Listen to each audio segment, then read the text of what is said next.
the person you're with can't be everything, but it's like, what is the thing they can and should be? That to experience love from someone is to experience somebody's desire for your well-being. If you're an attachment type, there is a part of your well-being that's attached to their spiritual growth. You end up finding out by trying to love someone else or trying to have someone else love you what's really wrong with you. Big time. Totally. Everything is conspiring for people to fuck. The big hormone enneagram.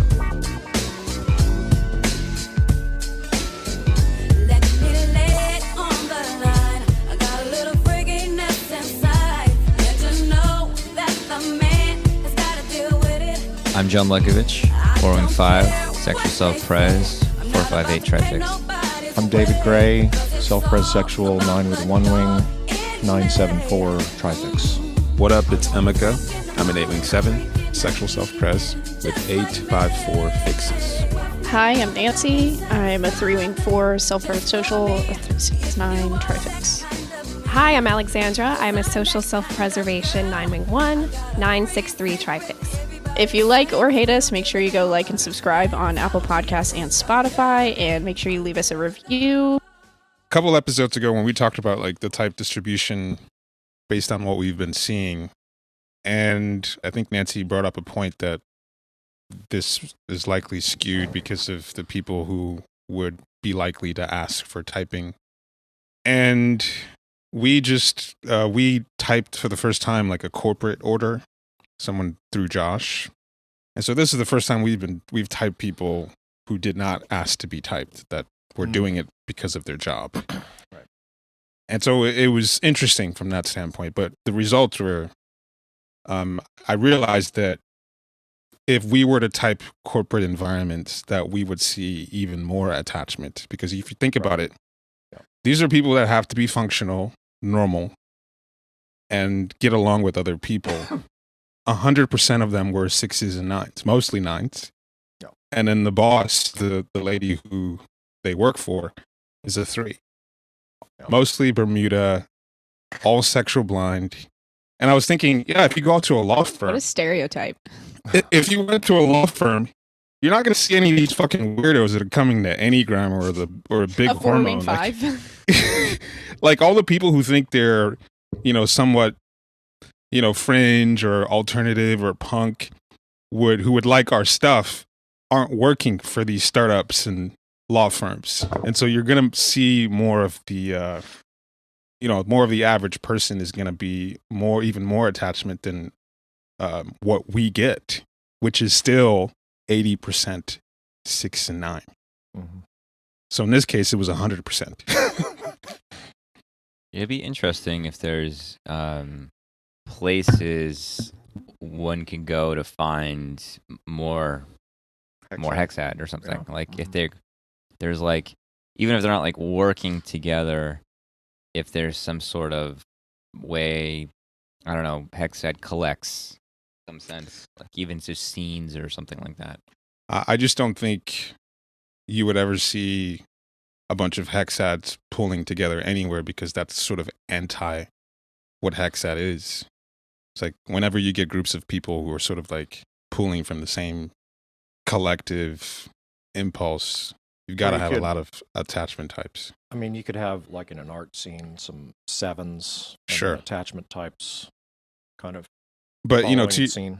to your point, John, like that's, I mean, all these cult documentaries that we see on Netflix, these sort of movements, Hitler is not possible without the world being full of 9s and 6s. Yeah. It's just not Yeah, that's true. possible. Trump being president is not possible unless you have a lot of 6s and 9s. Yeah, interesting. Is there any sort of like social topic that we could hit that's not going to be too theoretical? That'd be fun. I wanna know what causes people to have jealousy. I don't get it. What? I've realized You don't have recently. No, I don't have it. I've realized recently that that's true. You don't have friends of mine have a really hard time with jealousy, and I just don't get it at all. That would be a good They topic. don't relate. Like, what kind of jealousy are you talking about? Like sexual jealousy, any jealousy? No. Like friend jealousy. Like Hmm. Like envy? I guess, yeah. Oh. Like if I'm not your best friend, then who is? Or like, that kind of thing. Okay. Like I've Yeah. never understood that, and Yeah. I've had multiple friends in the past and current who have that, and I'm like, I don't know, I don't even know how to talk to you about this because like I don't relate. Yeah, that's Yeah, interesting. So friend like jealousy, jealous I of can't like relate. who's closer to who kind of deal. Yeah, it's almost like a social thing, is it? Well, we don't have to worry about that here because I know that I'm all of y'all's best friend. Right. Oh, yeah. Mm. So, you know. Obviously. Right. Beloved.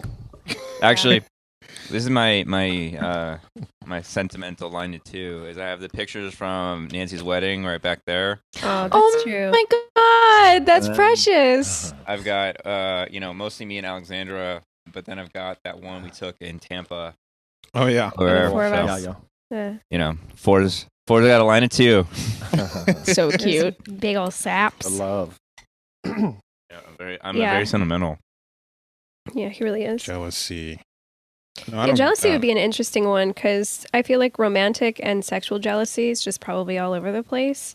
Social jealousy is an interesting one too because I don't really experience it myself. Like if my friend's suddenly hanging out with someone else more than me, I'm kind of like, that's great, good for you. I don't have that much energy, but I do hear of other people kind of really wigging out about stuff like that. Yeah. I am currently experiencing it from one specific friend who doesn't really listen to the pod. I mean, we've been best friends for a long time, but she's like freaking out about it recently. And I'm like, what is going on? Like jealous. What that is you're wrong spending- with you? Like What are jealous people that you're afraid of? spending Like, what time is- with someone else. What is the fear? Yeah, I guess like jealousy that like I'm hanging out with someone else more than her and not making enough time for her. Yeah, that's a weird one. I've been on the receiving end of that before too, and it's always like, what are you doing? I just don't have the bandwidth for that. I don't know. Yeah. I can kind of. I also don't know where it comes from. I mean, I think I can kind of understand like from my point, like social blind point of view, is like not really understanding how other people like feeling like you could just be dropped. You know what I mean? Just like Sure. be dropped for sort of easily. Sure. That makes sense to me, but I don't feel it in sense of like, oh, you two are hanging out together. I guess that's something about me. But I can the sense that like I'm easily cut out is something I experience. That is not something I experience at Like, all. I don't really experience like, oh, this is the value I bring to somebody's life. This is why I don't really see myself in that way. So like that kind of like easily cut out thing kind of makes sense to me. That's weird. So you just think people might drop you at any moment? It's not like a present thought, but it's something I can understand that experience. And like, there are times when I'm just like, yeah, they just like, I don't exist in that person's like mindscape, and then I find out maybe I Yeah, I get do, that. but that's the thing is like just assuming I don't exist in their mind or somehow, you know what I mean? Like they're like when they're in front of me or something, or I'm in front of them, like, oh, then like we can hang out, but like, yeah, not assuming that out of sight, out of mind, basically. That's really weird. I just assume I'm on everyone's mind all the time. Honestly. Narcissistic A image narcissistic types. 3. I never thought about I'll it. have I just you know, assume I'm Nancy. the center of attention. The I'm not social thinking about middle you at all. bitch here. I'm like, oh, why wouldn't she be thinking about me? I don't know. I haven't thought about you all Social day. playground. It's fine. So few fucks given. No, that's a hard one to find. It feels like I mean, social. we don't have to talk about it if you have a better topic. But No, I'm just remarking on how like I'm trying to find it within myself. oh. Yeah, just like what fears do I have? I think I'll have like situations where it feels like, oh shit, I haven't been thinking about people. What if they're not liking me and I've said too many mean things? That could happen. That's relatable. That's relatable. I've said too But many you're still mean the center of things. attention because they're still thinking about you, right? Well, I don't even think about that. It's like, oh, maybe you said too many mean things and now they don't want to hang out with you anymore, or they're not going to tell you that you've said too many mean things or something like that. Right. They don't want to confront you. They don't want to say that you've said too many mean things. They're too scared. Maybe you have. I've been meaning to confront you about that. Too David, what scary about to you? confront. Do you experience social jealousy? I mean, I'm trying to like put together a scenario like if Or I knew possessiveness? John and Emeka were talking a bunch or something and I wasn't. I mean, I'm trying to find it, you know. We do Right. talk a bunch about you, Yeah. David. Yeah, Yeah, we're meeting tomorrow to talk about David. You always have Once meetings again. about David. Once What's the again. latest? Zoom coffee dates that are just David Gray. David Yeah. problem that we're always talking yeah. about. Yeah. I mean, that's the problem is I'm so popular. You know, it's hard for me to- Yeah, that's what you're identify. calling it. Yeah. That's what you're calling That's it. what I'm calling it. I'm so wanted. You know, it's hard for me to retrofit into this jealousy. The war on 7 Fix continues. Yes. I can do no wrong. Yeah, the war on the 7.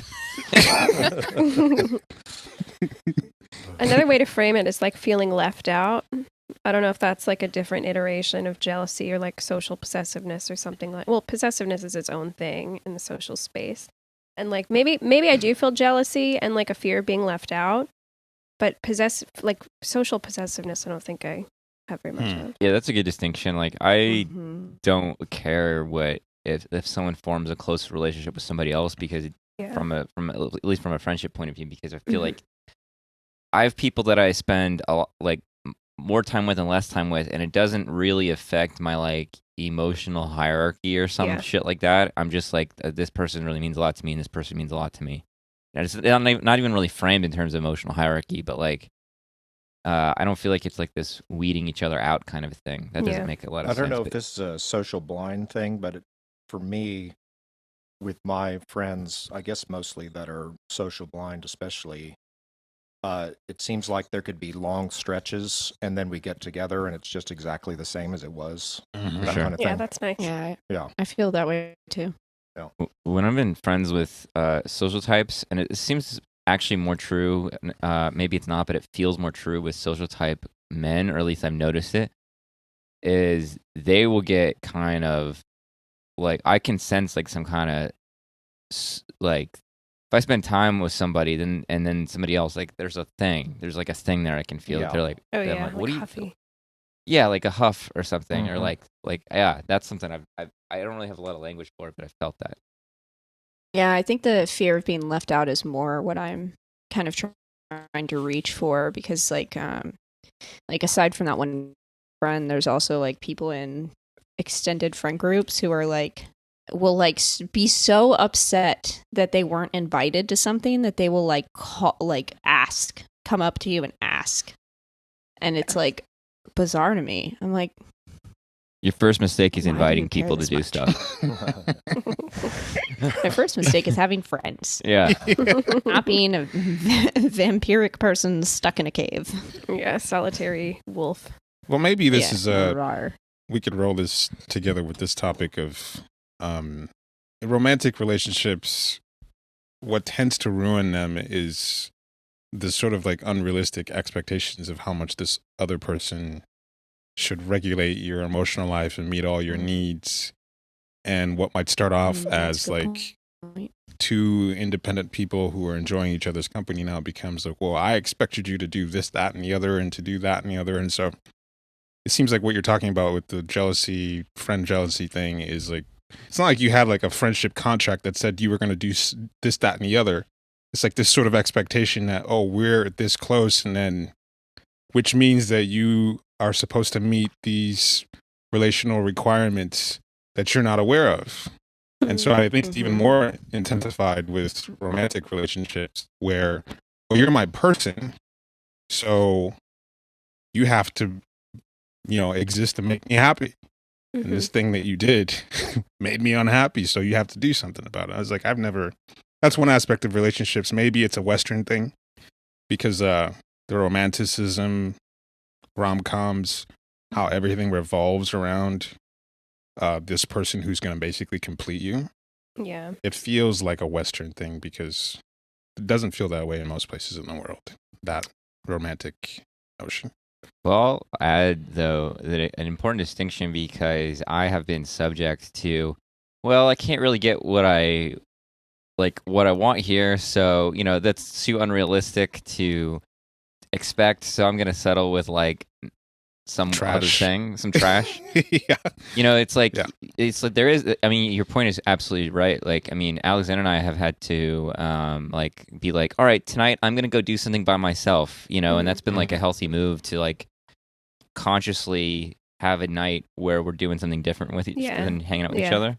I need alone time. I'm prone to take alone time, but Alexander needs it as much as I do. Yeah, but I don't assert it. Yeah. But yeah, it's like I don't know how to. Maybe y'all can flesh this out for me or something. But there's the person you're with can't be everything, but it's like what is the thing they can and should be, versus being in a trash thing where you're like, oh, but they can't just satisfy all my needs. You know what I mean? Like, where's that need map match up? Do you know what I'm trying to say? Yeah, I think I know what you're saying. I think people can also get into. Okay, let's see. How do I organize this? I think what you're framing is that you used that mindset of one person cannot be everything to justify not having a baseline of what you wanted. Yeah. Is that kind of what you're saying? Yeah, and I was like, oh, I spent a lot of time now with other friends and stuff because it's like I can't expect that much from a romantic partnership emotionally or something like that. You know what I'm trying to say? Mm-hmm. Yeah. Yeah, I did the same thing where I was like, well, friends are supposed to do this and this and this, and I don't need to be able to have a stimulating conversation with my partner because I have friends, Oh, damn, that kind of thing. Oh no! No. Olsen. They're just That's kind of rough. just a penis. But yeah, on the opposite end, Emeka, you were saying that there's a Western expectation for a partner to be everything. I do think you're right about that. And I do think that in the United States specifically, the effect of individuality and individualism and a kind of three-ish kind of solo act-ness, there's some whatever. That contributes to it too, because we're much less community-based and we're expected to be much more of a solo thing. Mm-hmm. That's affected couples, it's affected parenting. But that also has put a ton of pressure on our romantic partnerships because we're less community-based, which means we're getting less from, larger social networks and stuff like that. I saw... oh, go ahead. I was just going to say, if you want to look at how the U.S. is laid out, there's a lot more suburbs and outlying towns and just more people just lives more spread out from things and just communities. There aren't communities as much in America as there are in literally anywhere else. Mm-hmm. So when people come home from work, it's it's an event to go back out and go do other things or go get dinner with friends before you come home, et cetera, et cetera. So yeah, I definitely noticed in Europe, people are much more apt to just be out and about. People don't just stay home they do here. Mm-hmm. Yeah. Weird.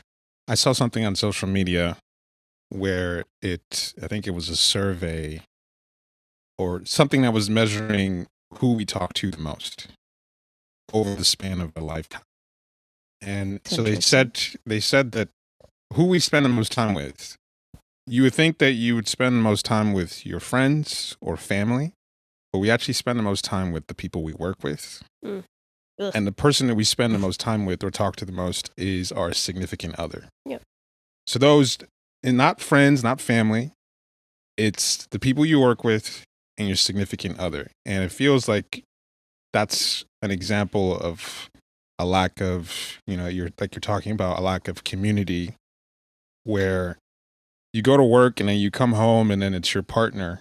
Mm-hmm. And those are the people that you see and talk to more than anybody else. And we're so in our little cells of work, Netflix and fucking, garbage food or whatever, that your partner, there's a lot of weight now put on your partner to regulate your emotions and entertain you and all of the above. Where, I mean, most places in the world just aren't so isolated. Or else people do half-assed work communities stuff, Mhm. you know? Ugh. Yeah. Like we work kind of shit. Yeah. Yeah. Exactly. Yeah, like we have ping pong tables in a gym. I'm trying to think of like what like the distinction between we're separate people and I can't get everything here and all that shit versus like what you actually need met in a romantic relationship. And I mean, one thing I think is really important is just like to be seen. Yes. You know, like I think that's like a really essential thing is like your romantic partnership needs to like see you. Mhm. Like I don't think your friends, I mean it's great when they see you, but it's like they don't need to be the ones that hold the real seeing as much. You know what I'm saying? Like I think that is like one of the core romantic needs is to be seen and for somebody to keep striving to see you, right? So like Can you unpack that? Like, what exactly does that mean to see you? I'm gonna pull something up in the meantime. that's a great question. I know what it feels like. I think that like I do think that there is a basic human need for that inner sense of identity to be reached, to be wanted, to be sought for. And it's kind of like somebody who can hold the quote real you no matter how you're thrashing about. You know, it's like they can really resonate with like this substance of you. And so you know, like we can all be in like shitty states or whatever, do stuff that's like shitty, but there's a certain way of like somebody who really helps you remember yourself. Yeah. And I feel like friendships, I mean, maybe some intimate friendships are really important for, like, I think they definitely have a role in that, but I think that your romantic partnership, like, that should be a non-negotiable in a romantic relationship because then what the fuck are you doing? You know, like, I mean, what are you doing? If somebody can't hold that part of your heart in a romantic relationship, it's not really, it's just somebody to spend time with rather than something. And to have interests that they want to keep penetrating further. They want to keep digging. Yeah. That's actually really interesting that you say that because now that I think about the people who have done this, their romantic relationships seem to be lacking at the time that they like latch on. So it's almost like they're projecting, like they're taking that need to be seen and putting it on the friendship rather than dealing with the romantic relationship not going well. That's a good point. That's a really good point. Yeah, I mean, you know, Emeka, you went through this thing where, despite whatever dysfunction, I remember you talking about feeling seen, you know. Initially, and yes. I yeah, did feel initially. seen. And like just what that kind of experience is, it is like heart penetrating because, I mean, I remember when Alexander and I got together and certain things she would say, like, there were certain things we were like on the phone before we were together in person. Certain things she would say was like a fucking torpedo into my heart, and and it was like not realizing how much had been like calcified, and you know, it wasn't just I mean, there was like I love you, but it was also like like I'm going to. She said something along the lines of I'm gonna love you really well or something like that, but there was something of like I'm going to effort to connect or effort to be together rather than, oh, this works, you know, we like each other and, you know, like, oh, you happen to make me happy. You know, it wasn't just that kind of, this is just happens to entertain me for now. You know, there's a kind of work element or efforting element that was about, I'm going to try to see you. Yeah. I'm trying to pull up the definition from this book that I just finished and I just can't find it. I don't know how I didn't highlight it or something, but I just finished a book called All About Love by Bell Hooks. It was kind of popular a little bit ago. I don't know when, but anyway, it defines love. I'm going to butcher this, but it defines love as the will to the will to give yourself to someone's spiritual growth or something like that. It's like it defines love as an action and not a feeling, because you can have like feelings of love for someone, you can care about someone, but care is not the same thing as the like deliberate action that is taken to love someone. Yeah, the will and I guess decision to put someone's spiritual growth as like a priority, to make someone's spiritual growth a priority. And I guess I'm saying that because we were kind of exploring what like the baseline need is in a romantic relationship. And honestly, I do think in friendships too, that to experience love from someone is to experience somebody's desire for your well-being. Yeah, it's good that you make that distinction between actions and feelings, because this is trying to define what it means to be seen by somebody. What I experienced was more on the feeling side. You know, so someone could whip up a lot of emotion and mirroring that's just based on a projection, and maybe you're projecting on them, and so it just becomes this whirlwind of, oh, I'm in love and I have all these feelings, but the person's not actually caring about your well-being. Yeah. In a sense of like, yeah, it's like as long as you act within a certain boundary of how it aligns with how they feel about you, then it's all good. But it's not coming from a place of really caring about who you really are. And so, I mean, I've learned not to be cynical about love. I know that there's a real active, no bullshit caring about another person. But it seems like to me that a lot of what people refer to as love is just a lot of emotional projection that just dissipates after, 3 to 6 months, and then they're dealing with the real relationship, and then it's over. Yeah. The natural like high and the feelings that can come about, of course, feels good, but that's romance. That's not love. The action and the commitment and the responsibility. Yeah, and I was going to say that description of love as an action makes a lot of sense, because the relationships I've seen die off or peter out just seem like, I mean, it's stereotypically the man, but just seem like one partner is really striving for the other partner's like well-being and growth and wants to actively work towards that, and the other one obviously doesn't wish ill of the person they're with, but assuming they're fitting into the box of loving them, then they don't really care about their growth. They aren't really acting. Right. They're just feeling. Yeah, and people can definitely take a more receptive. Yeah, totally. It totally does. People can take a more receptive role to love, and they can think that they're only experiencing love if they're on the receiving end of it. Forgetting that giving it is like part of the is part of the cycle. Like, yeah, I guess that's it. There's also the book also makes an interesting distinction between care and love. That you can be in a relationship that has a lot of care, like I care about your like physical well-being. I'm going to take care of you, make sure you're fed, make sure you're like well regulated and stuff like that. But there could still be a blockage between like, I want to do what will advance you spiritually and emotionally. And that's the like main distinction. It almost sounds so unrealistic to think that there's some human being will care about your spiritual advancement unselfishly.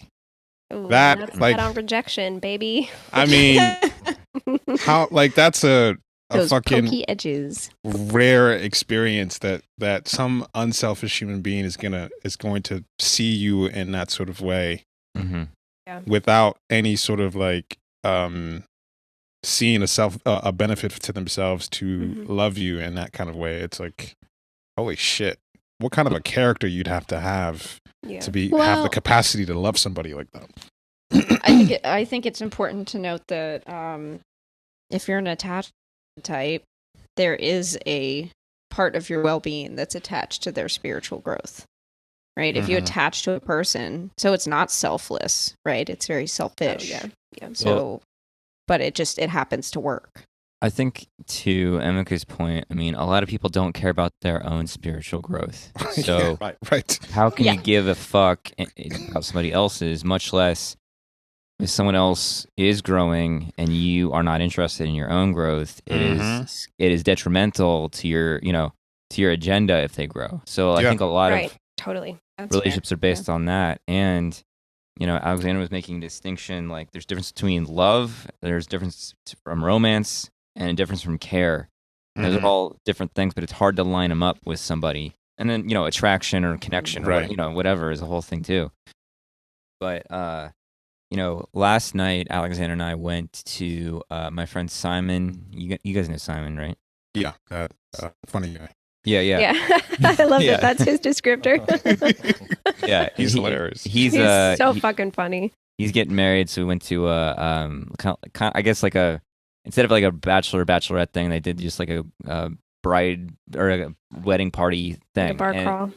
Yeah, it was really fun. And they live way out in the fucking middle of Queens, and we live in Brooklyn, and so like it's like a haul to get up there. So the first time I've been inside their apartment, and part of what was fun was just celebrating like their energy together and stuff like that. And I went into Simon and Emma's apartment, and I was looking around, and I really felt like there was a way in which I saw that the environment of their apartment, it didn't just feel like both of them, but I could feel like her influence on him and his influence on her in a way in which, at least because I know Simon much better than I know Emma, was like, oh, she is like reaching into Simon's energy.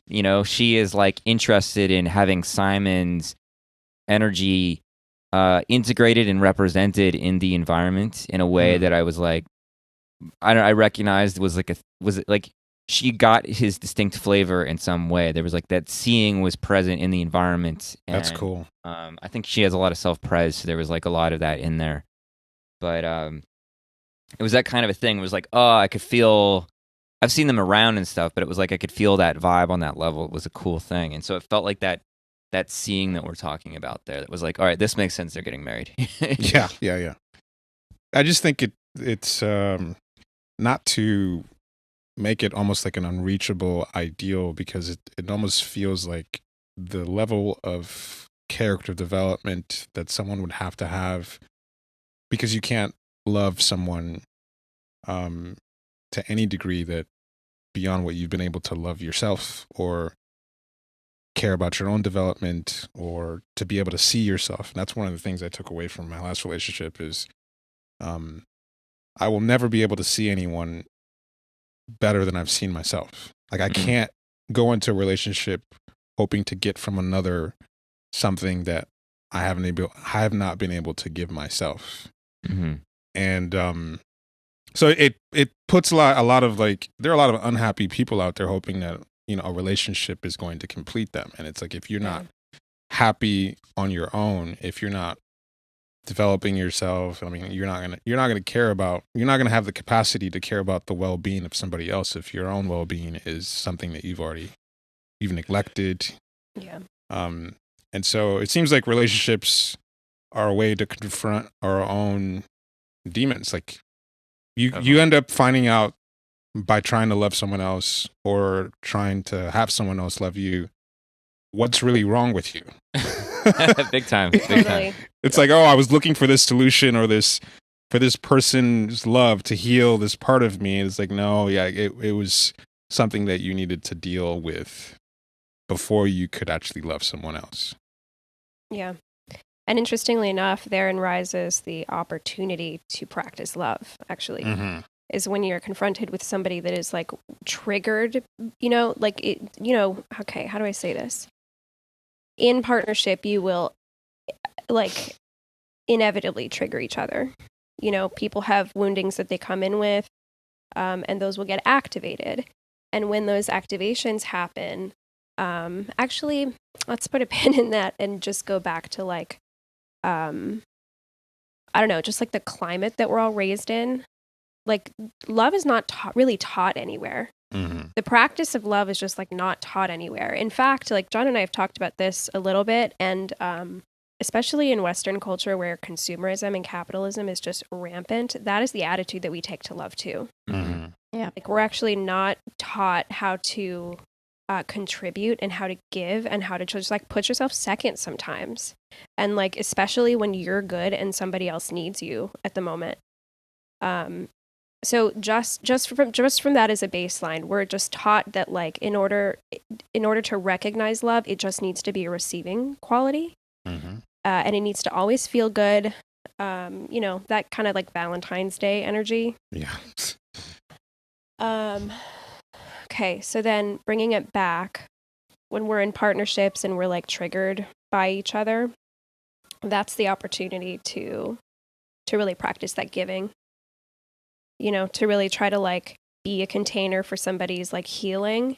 I kind of don't know where I'm going, but that it kind of makes sense that when an opportunity to practice that kind of thing would rise when people are triggered by each other, especially when it's like incidental. When nothing is actively happening, it's just wounds that have been brought into a relationship. Am I making sense? I'm kind of Totally. blasting. Yes. I just like, I can't, I love how you're tying this together, Alexandra, because that plus the description of love is just like, I'm extrapolating it out to like all the relationships I have, just like whether it's meaningful or not, or like relationship with my mom, just all these things about how really it gets down to if it's good or not, it gets down to whether or not the other person is striving for your well-being. Yeah. And that's just like really interesting because I never thought about it that way. So it's just very interesting.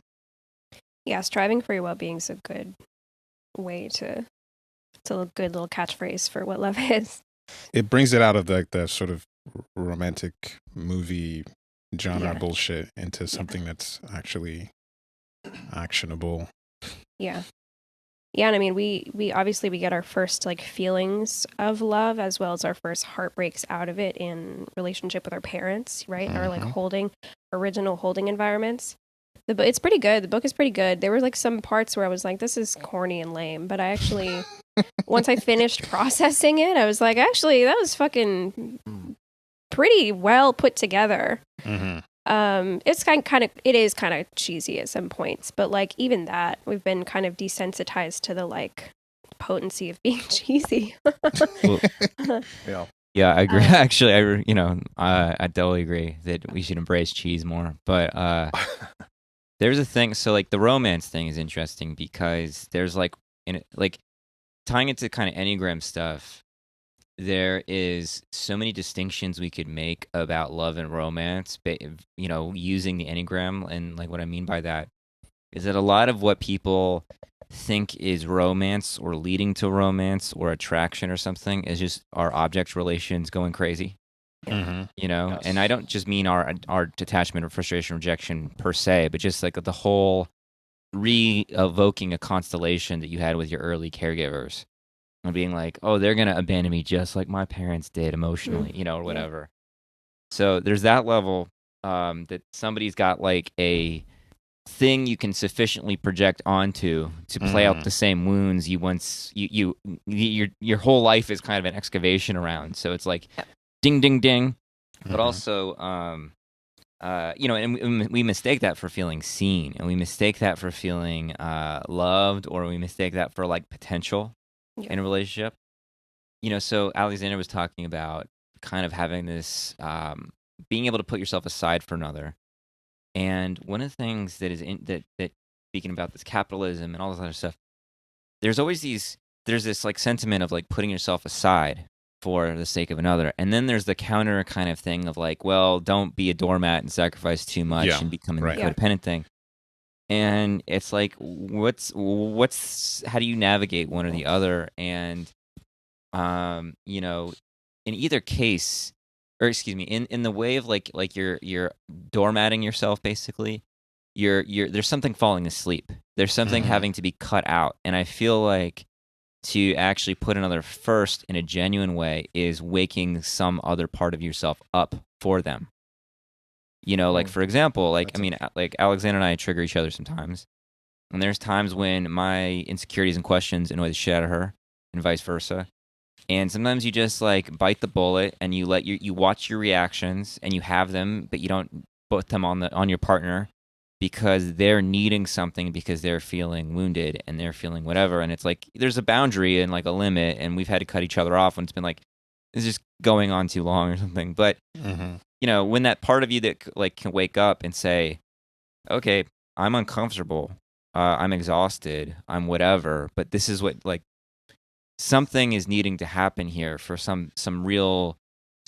a deeper level of connection to happen. It's like there's something that is waking up. And so I think that's important because there is this kind of cultural counter narrative that's developed that I think is very much in this consumer style of relationships and dating.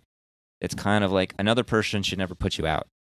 Another person should never be too much of like a burden on you, or never be basically make you not feel bad feelings.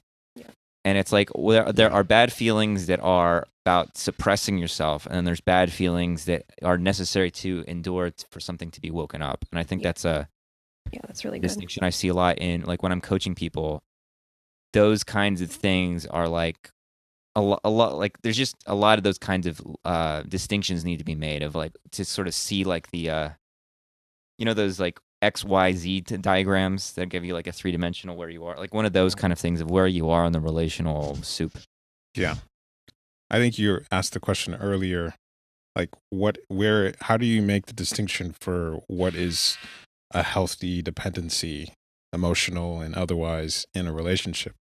Because if you go too far, then you have a codependent relationship, and you don't have a relationship at all if you're not depending on each other.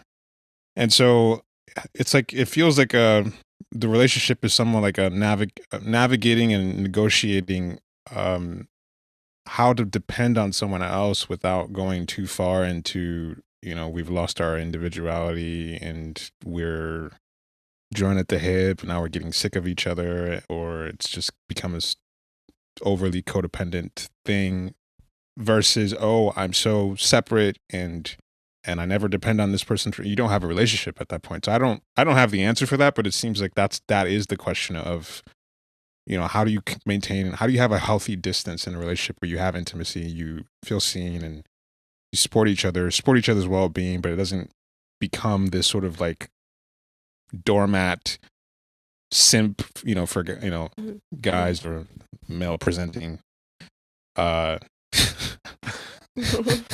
individuals. Persons. Way to be woke. Yeah. I'm trying to like not get any clap back from Nancy. Yeah, I think about that kind of shit because I go, it seems to me I experience the extremes where it's like, all right, dude, fuck relationships, you know, just do your thing. And then I get into relationships like, oh, I'm just going to drop everything for this person, whatever, you know, like, of course, I'm in the back of my mind is like, dude, like, this is going to suck because I'm not doing what I want to do. And the more you give, the more they take. Yeah. But no, that seems to be the question. It's how do you navigate a healthy dependency? Yeah. One trick, I don't know if this would work for everybody, but it tends to work for me when I'm trying to figure out what the fuck my brain is doing. Especially as a Bermuda type, so some of our listeners might appreciate this. But when you're trying to figure something out like that, you can make like a little journal of what you do and how it makes you feel for the next like 24 to 48 hours. So like you do something and then you check in with yourself like an hour after. Okay, now 12 hours after. And how did that make you feel, and what are the repercussions from that? And you have to like really check in and really see how you physically feel and if there's anything going on with your body, because then you really get into, okay, does this drain me? Does this give me energy? Was I feeling better through the day? Was I feeling worse through the day? That's just like a very like analytical way to approach it, but I found it really helpful as a Bermuda to like just get down to the basics of checking in with yourself. Yeah, that kind of relates to I don't know if this actually well, it doesn't have to relate, just say something. Well, for some reason this is like very cheesy, but whatever, people love cheese. Embrace the dairy. Embrace the dairy. I mean, self-love is going to be a really important part to being in relationship with another person and to experiencing love and to knowing what love is going to feel like. Mm-hmm. And I think that as like wounded as basically the whole world is to the practice of love and receiving it and giving it or whatever, there's just like a profound lack of self-love that I think the majority of the people in the world have for themselves. Definitely. Like even the like unconditional positive self-regard, you know, people that are like, I'm the best, I think I'm great. You don't, and you know that. So I do think it starts with that, and I certainly don't have the answers for that because that can be really, really tough for me sometimes. But that is I think that's a necessary piece because it shows you where to place boundaries. Mm-hmm. And I think it also shows you that like being in love, I'm not talking about like the feeling, but like being, I don't know, following like a love ethic, to use something else from the book, is also recognizing that it actually doesn't always feel good. Like what John mentioned earlier is that sometimes we have had to stop each other and it doesn't feel good, but it actually is done out of love for yourself and for the other person. Like there's been some times where I have to stop, like, this is crossing something. We've got to stop. And it is done out of love. And, you know, same thing, vice versa. And of course, like, we don't have all the fucking answers either, but I do think that, yeah, self-love is going to be an important piece. I don't know that it has to come first. Like, people always say that. I don't know that that's possible. To like, oh, you have to love yourself first and then you can experience love with somebody else. I don't know how true that is because like I don't know, that kind of would make me believe that like nobody loves at all ever. Yeah, well, I think it begs the question of like what does it mean to love oneself? Because I mean, there are parts of myself that I very much love and there's parts I absolutely hate. And you know, it's self-love in a real sense is different from self-esteem, I think. Yeah, I think so too. And people confuse that a lot, where it's Yeah. just like I feel confident or something. That's self-love or something like that, or I feel cocky. Yeah, Often or recognizing like certain abilities or something like that.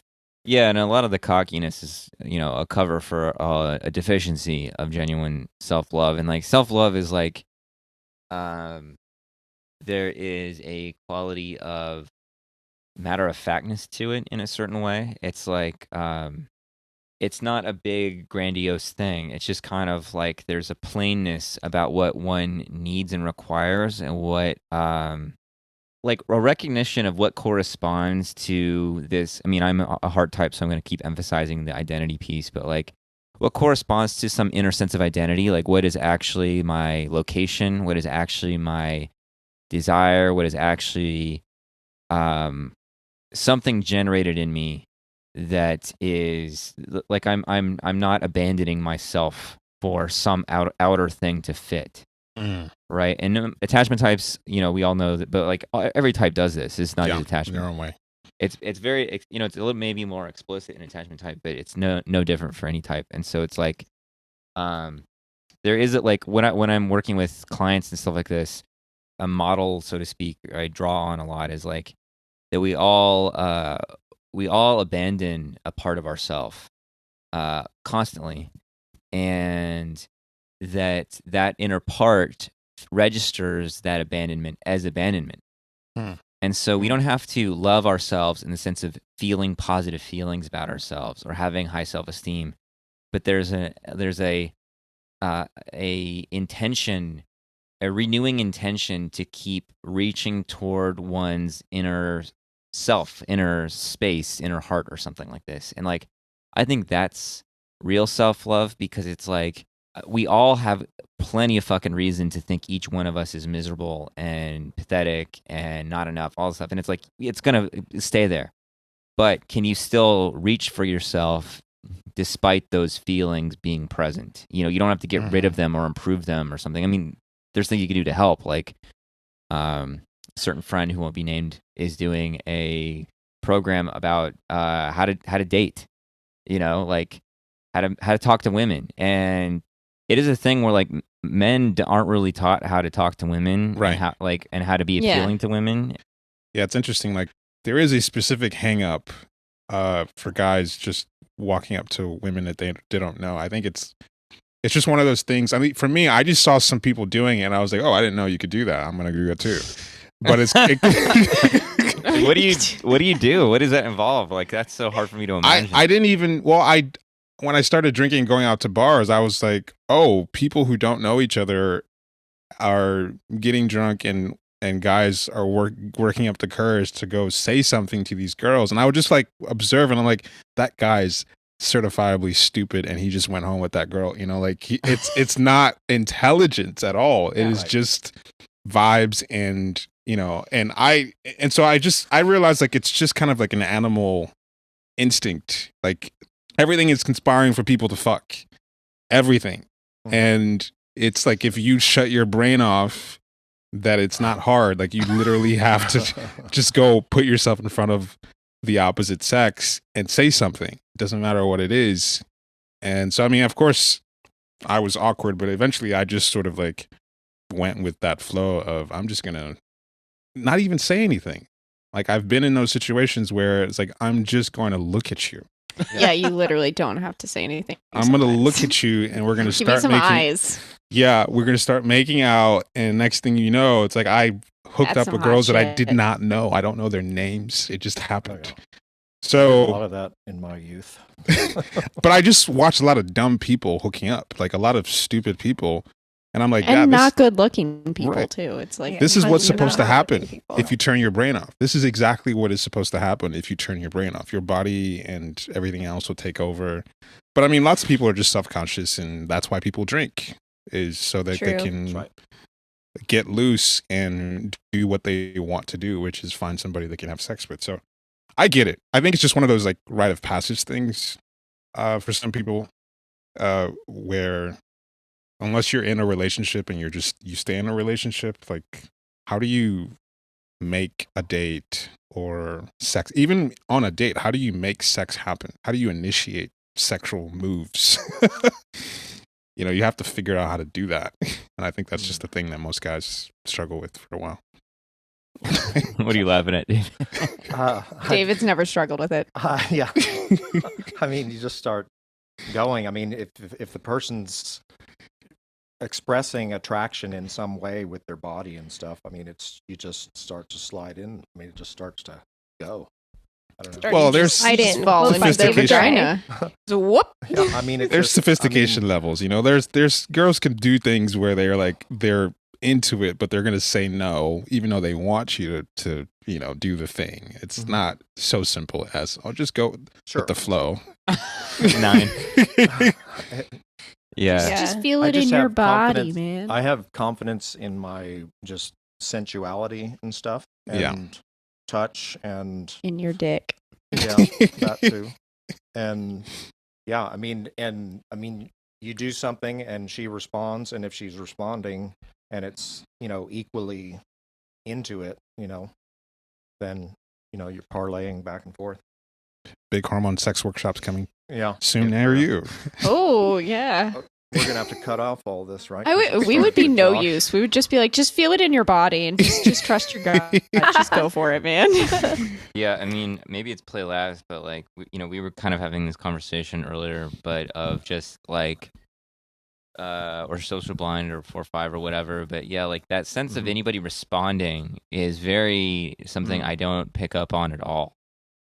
And so, yeah, that's always been, it just seems like I don't know, something out there, you know what I mean? So like Alexandra will like be like, no, this like people do respond to you. And for me, it's like, I feel like I'm a blank, like a void, you know what I mean? Like I'm just sort of an empty space walking amongst people or something like that. So you don't notice people responding to you, or you just don't? Oh, you don't notice. Okay. Everybody seems like I feel like people respond pretty neutrally, you know what I mean? And like just it's, I don't know, yeah, just I mean, unless like I know them really well or something, they might respond in a different way. But yeah, I never really registered people responding to me. I can't. I mean, it feels really loud to me in terms of like who's into who. Yeah. One of my favorite jobs was working at a bar and just watching the sort of predictable cycle of attraction over the That would course be of a so night. fun. You know, it's like people come in at certain times and then they start drinking, and it's like predictably by like the third round of drinks, people start getting loose. And then, you know, there's a peak around 12:30 where people get the liquid courage to start making their moves, and everything sort of happens in like 45 minutes, and then people leave to go hook up and stuff. So it's like, it's really cool to see. It's like, you know, animals in captivity and like the mating cycle and you know, as and alcohol as the lubricant to activate this sort of sexual activity. It's really cool to see. It's really, to see people. It's like, this is what humans are supposed to do. This is what they want to do when they stop thinking, is everybody wants to fuck. I mean, the other thing too is people, women going to a bar to drink. I mean, it's kind of like, well, why did you go there in the first place? So Right. we know what you're up to. So It's like a watering hole where all the males are waiting. On the prowl. On the prowl. I used to go to a gay bar, and it was a really cool place downtown by the Alamo, believe it or not. And that was a good predator space because I was one of the few. Maybe don't say straight that. guys. Yeah. You don't like that word, predator? Maybe don't say that. Yeah. Predator. Anyway, no. Social blind strikes again. Not what he means, listeners. Back to self-love. I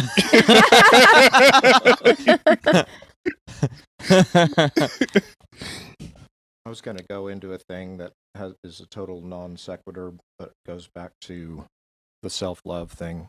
Yeah, Go ahead. Do Let's it. see. Blast, boy, blast. Blast. All over our faces. Yeah.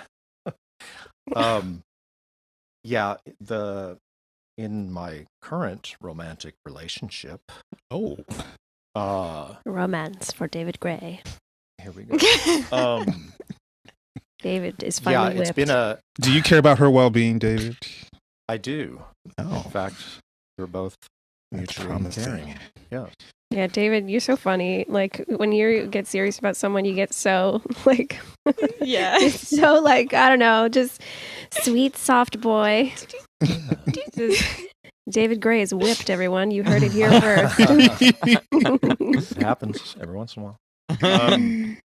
Yeah, no, it's partly, I mean, if you guys can go deep for a moment, I mean, Okay. I love to go silly. deep. Hit the back wall. We love to go deep with you. I'd love to go deep with you. May I go deep with you? Yes, I mean, girl, one yes. thing that's interesting typologically is all of my past relationships, there's been a decent amount of frustration in their typology, either in the Trifix or four type or wing or whatever. And with Kaisa, that's not the case. And I'm having a one wing and 7 and 4.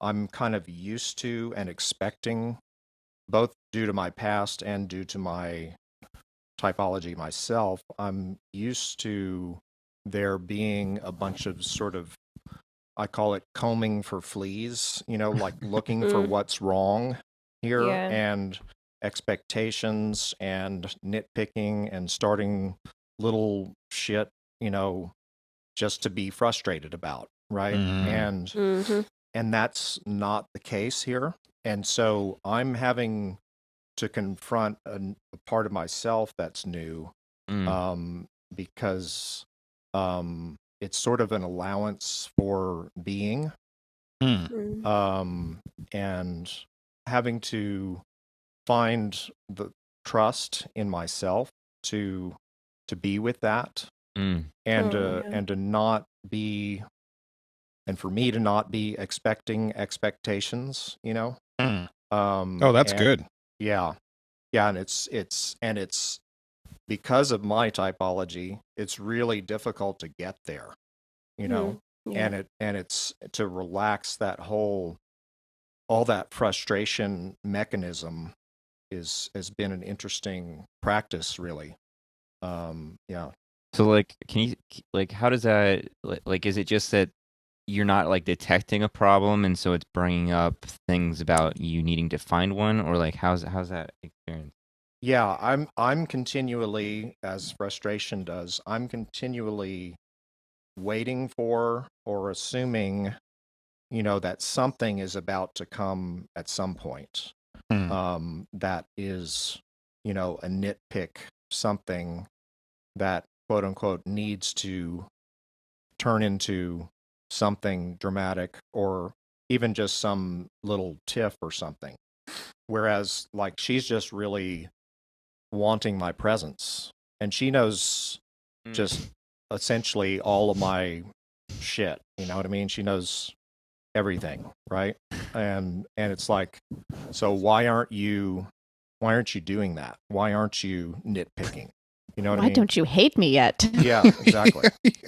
Yeah. So I mean, what I hear you tell me if I'm wrong, but what I kind of hear you saying is she just like wants you for you rather than any kind of game, and Yes. that might be like kind of a little unusual to your personality. Yeah, it's that, definitely. And I think a piece of it, again, speaking typologically, is she's self-pres blind. And so that maybe adds to the sort of that she's not fishing for something for herself in a certain way. I mean, not that, go ahead. Well, I think what you started off saying is that, because I think it's beyond self-pres blind, is that the frustration piece is kind of like always looking for the problem, to the friction. And I want to, even if it's like, I noticed with types that have a lot of frustration, like even 6.7s will do this, whereas like there has to be the drama. There has to be,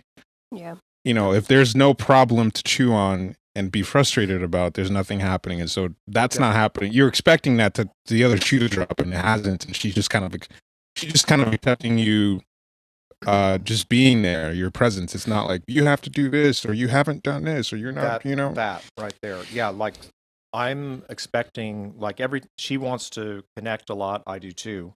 But I'm putting on her desire for connection again with my frustration that there's something coming, that's going to be, trying to just scratch at something. You know what I mean? Right. Whereas it's really just wanting to reestablish the connection and the beingness together.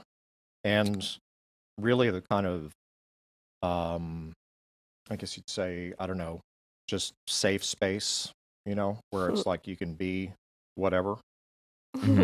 Yeah.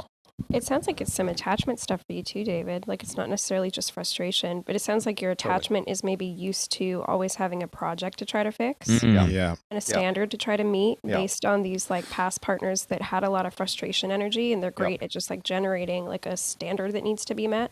Yeah. And so Kaisa not doing that with, or sorry, are we not supposed to? Okay, whatever. We're doing it. Nice. And so Kaisa not doing that to you is maybe triggering your attachment of like, oh, I'm not needing to like adapt somehow. And so what am I supposed to do? Just chill? Right. So, yeah, I mean, and then to get Freudian, my mother was triple frustration, 1, 7, 4.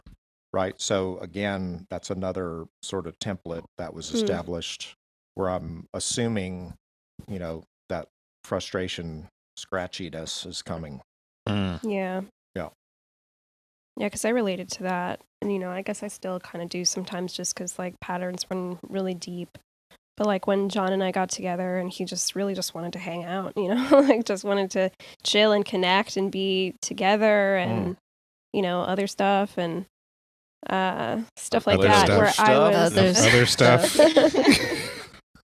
Where Can you remind me of what stuff? What stuff were you talking about, Alex? I don't know, just like eat ice cream, reading books together, eat ice cream, pick very flowers wholesome stuff. together. Eating my cream, just butter those fruits, Anyway, yeah. Eat it before you beat it. Yeah. God. Isn't that getting into predator territory? There's some predator. I'm This episode is such a fucking landmark. little I know, it really is. a little Puerto Rican, and I'm El Chupacabra. Or is it beat it before you eat it? There you go. Well, whatever, both work. What has happened to me? Anyway, what was I saying? Oh yeah, I guess just like the expectation to adapt was there to the point where I would like basically make up problems that he had with me that he did not have with me. Yep. You know, because I just needed to adapt, or I didn't feel like I was like contributing in a way that would create love.